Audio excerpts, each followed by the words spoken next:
about some common pitfalls that we see. I call this one, number one is underestimating parrot power.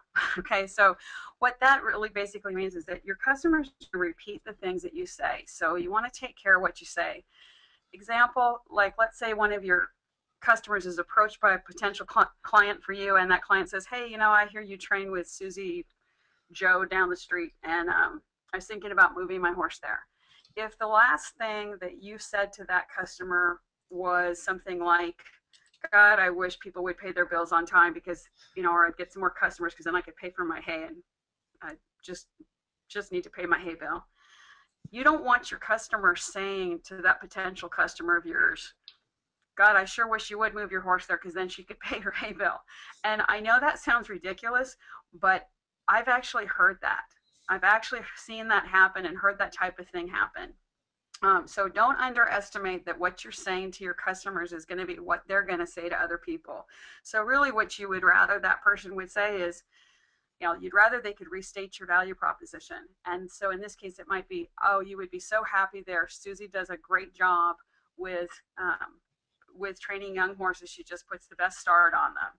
So those would be the types of things you always want to say to your customers, things that you want them to say, and that's what we call parrot power.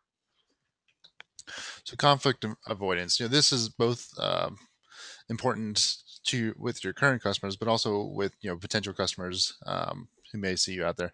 So maybe you have a client who maybe wasn't socialized as a kid or something like that. It really just causes a lot of disturbance at the barn, and for the most part, you ignore it. You kind of let it grow, and it does grow. It gets worse. It really kind of ticks off the people who are there. Maybe this is one of your training clients, and you take them to a show, and really they alienate all the people at the show as well too. So, and maybe some of those people could have been potential customers as well. Without having that without addressing that issues with that person and really kind of squelching it before it gets to that point. And usually that point is where there's a massive blow up or some type of separation where either that client leaves and they're unhappy and you're unhappy because you lost a client. And also, while the client was there, maybe they chased off some other clients or potential customers who might have been coming to your barn but didn't want to be there because of that person. So really, having plans in place, talking to your staff, and really having a clear idea in your mind how you're going to address some of these issues, and sometimes it's hard. I understand that, but really taking a proactive stance on some of these things, and shutting them down before they do become a large problem. Yeah, absolutely. And that can even be something as simple as like if somebody, whenever somebody, there's a fall, like say somebody falls off in a lesson, we all know falls happen, but Mhm. if you have a crisis management plan for that about what your steps are, that can make a big difference to parents and spouses and things like that. Which kind of brings me to three, which is one of the common pitfalls we see in marketing is that people will neglect the decision makers and influencers. It's really easy to tell the kid they did a great job, but what you need is for the person who is, you need the parent to know that the kid did a good job, or maybe it's, maybe it's you have a client that the spouse, the wife rides, and but the dad pays for but her husband pays for everything. You want him to see how happy she is with it, or that um, that's you always want to take your marketing and stretch it through to the decision makers and influencers. And it could even be something as simple as, like say you have a guy that owns a couple investment horses, or maybe he has race horses or what have you, and he loves to brag about his horses to his friends, but his friends are always teasing him about maybe he's, with race horses. "Oh, Joe, you just have supporting all horses, you never have one win." What if you just are take a little video that morning of one of his horses in the daily works? Then he can show that to his friends, and those are the people who are maybe having some influence on the decisions that he makes. So really thinking about how your marketing can stretch through and have more reach.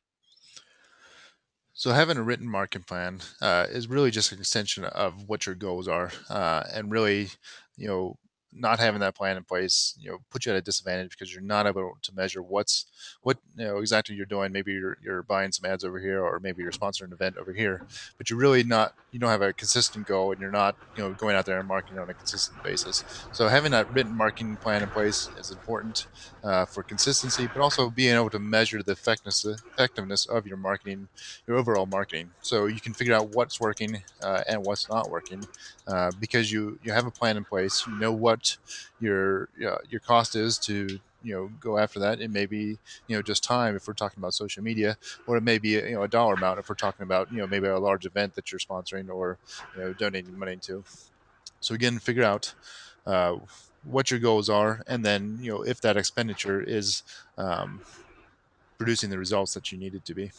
And a written marketing Yeah, plan can really help you with that. absolutely. And we have marketing calendars that help you calculate your return on investment, and that's really what Chad's talking about there. Um, Number five is the I'm working, not marketing state of mind. And again, we've been there, we've done this, where you're training, you're getting stuff done, and clients sort of show up out of the blue, and you're thinking, oh my gosh, I just want to get my work done. I just do not have time to stop and talk to you right now. Um, that's just taking those 5 seconds to just smile and say, hi, glad you're here, makes all the difference in the world. Realize that you are always marketing. And so really try to stay in that state of mind. Again, kind of going back to our initial sort of introduction of this presentation. Yeah, absolutely. We talk about your career goals, so um, not unifying with your client base. This goes back to, again, what are your goals, and then defining that ideal customer. So, for instance, if you're looking to have a sales barn where you're training young horses and selling them and turning them around, but all your customers, current customers, are boarding customers, is that getting in your way of taking your business to the next level? And really, from a marketing standpoint, if you're marketing and bringing in these boarding clients, good, they're they're paying, and they're having that, giving you that base pay, but they may also be in the way of, or taking away your attention from what your overall career goals are. And again, that can cause you to be dissatisfied, and even get frustrated with what's going on there as well too. So really figure out what your career goals and what the evolution of your business is going to be, and then plan for that. Plan, even if it's in stages where right now I'm really going to focus on building this type of client, but eventually I'm going to have to transition from X client to this Y ideal client. But have a plan for that and not just go at it willy nilly. Yeah, absolutely. Okay, so number seven is that the common pitfall is not having a follow up plan. One of the things that we like to do with our marketing is actually plan our marketing backwards, from the follow up first to then the marketing. I know I saw somebody on here that was asking a question about a massage business, a horse massage business. So I'm going to give you just an idea here. Let's say that you get somebody to do you do that initial massage, or maybe you're doing a massage demonstration and somebody offers their horse up for it, or whatever it is. Let's say your follow-up plan would be, then after that you do that with that customer, they have their first horse, gets their first massage, but you're trying to create repeat business. What if you sent them in the mail a little horse treat, and with it would be a promotional offer of some sort? Here's a treat for, thank you for purchasing a massage from um, Alyssa's horse massage, whatever, and here's a treat for, and you remember the horse's name, here's a treat for Buddy. And here's um, a, a gift certificate, or a BOGO, buy one get one, type certificate that I would love to have you use if you would like to, something like that. Those are, you want to be thinking always, what's the next step going to be? How are you going to follow up from that? And then maybe if you don't hear from that person, maybe you put them, your goal is then, okay, well, in 2 months I'm going to send them an email just to check in to see how he's doing, that type of thing. So really thinking through your follow-up can be critical. So the last pitfall we're going to talk about is the lack of cooperation and networking.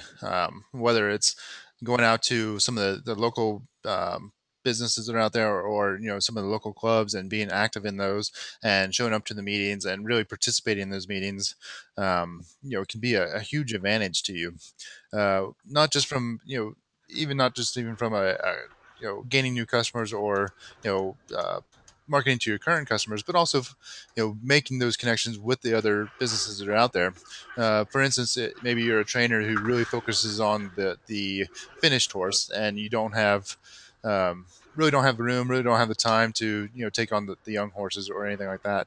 But maybe you met somebody at the last horse council meeting, who does specialize in just starting those young horses, and really is a good hand, and somebody that you can follow, follow your program right after them, and that fits really well with what you're doing. So the next time somebody comes up to you and says, hey, I have this 2-year-old, I really want to get him started, and then eventually I want to take him to the shows, and down the road and things like that. Instead of saying no, I just don't do that, you can actually again refer him to that person, and say, here's this guy, does a great job of getting him started, and once he gets through his program, he can jump right into my program, not going to miss a beat, and kind of take it on from there too.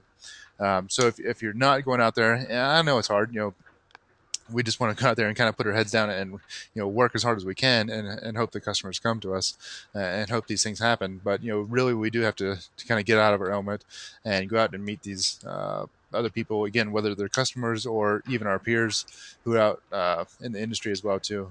And it can be from again, from a marketing standpoint, as Lizzie was just saying, having that symbiotic marketing relationship, where you're promoting one business, and they're you know fall or reciprocating that recommendation to you as well.